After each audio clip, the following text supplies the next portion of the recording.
Hi, I'm Filip Cornelis from the European Commission, and I'm happy to talk to you about the plans that we have at the EU level for the sustainability of the aviation sector. The Commission is currently preparing an economy-wide Fit for 55 package that is scheduled to be launched this summer in order to support the achievement of reducing the total EU greenhouse gas emissions by at least 55% by 2030 compared to 1990. This is a milestone target towards the overall goal of the European Green Deal, which is for Europe to become the first climate neutral continent by the middle of this century. Aviation is, as we know, a sector that is hard to decarbonize, and therefore we need to pursue a basket of different measures. It means we need to take action in each of the following four areas: aircraft and engine technology, air traffic management and operations, sustainable aviation fuels, and market-based measures.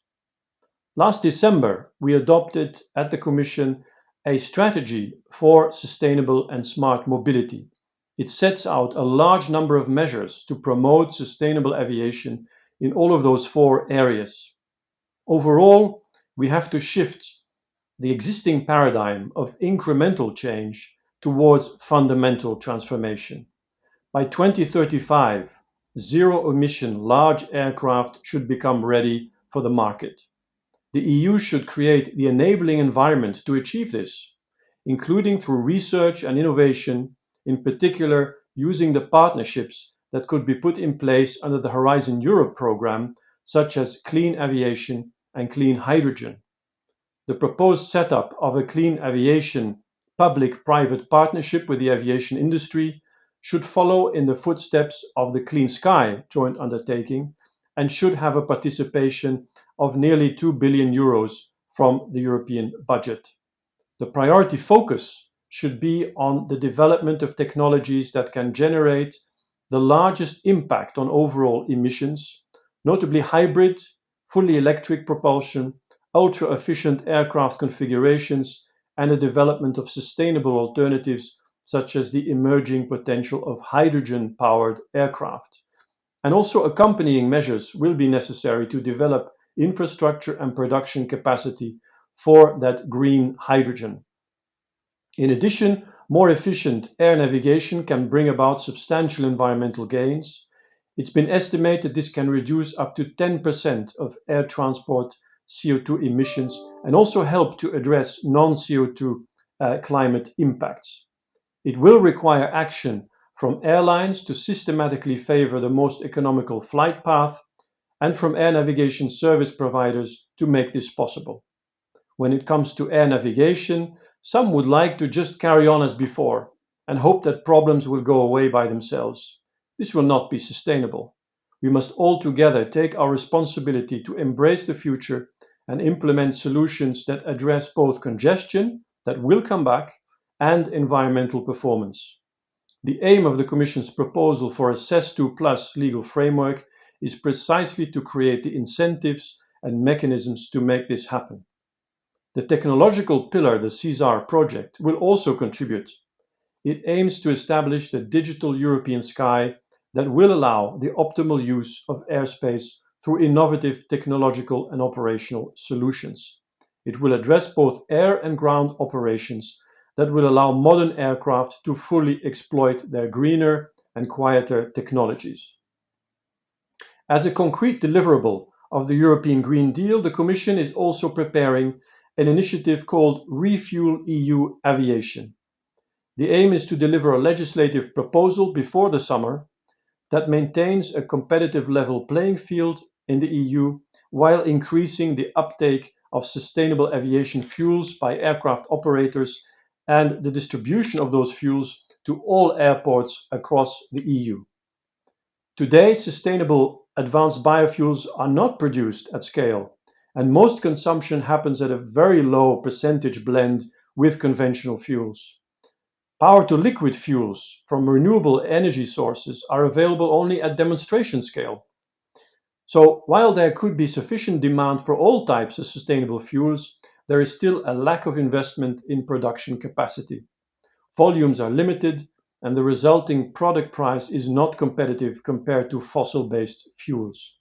Therefore, a long-term policy framework with strong incentives and closer industrial cooperation is necessary to break this circle and boost confidence for major investments, particularly for transport modes such as aviation that have no other technologically and economically viable short-term solutions.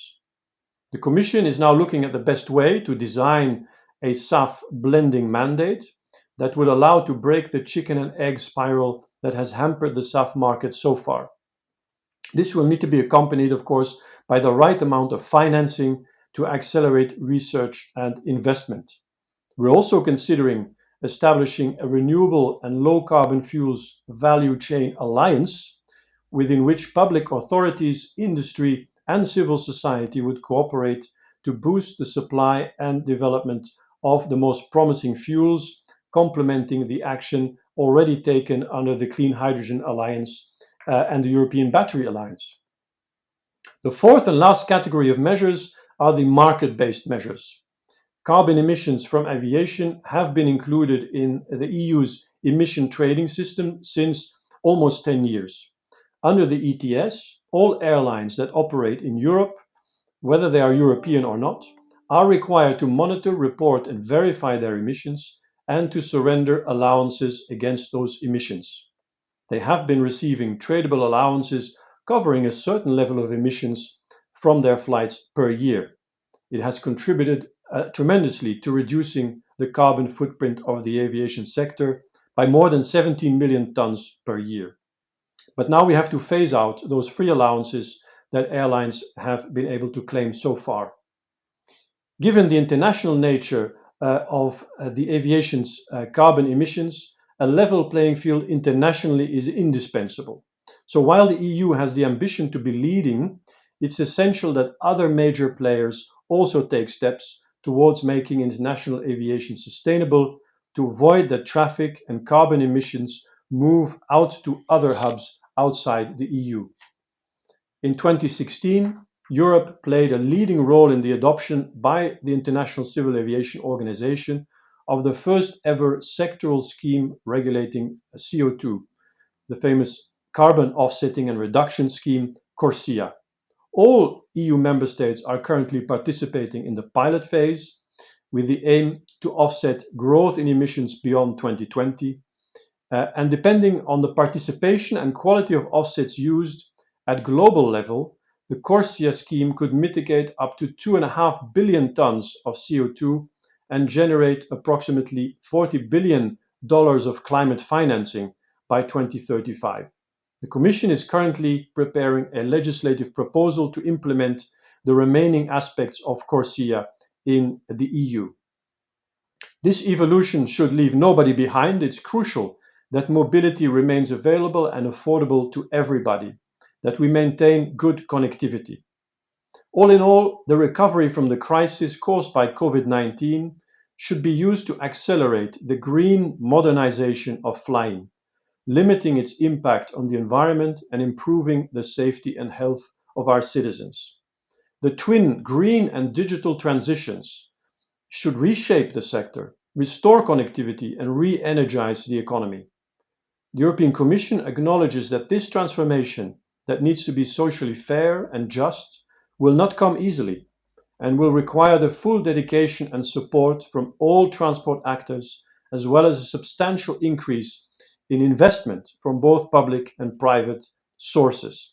Sustainable flying will secure aviation's future. It's not a dream. With our joint commitment, it will become a reality. Thank you.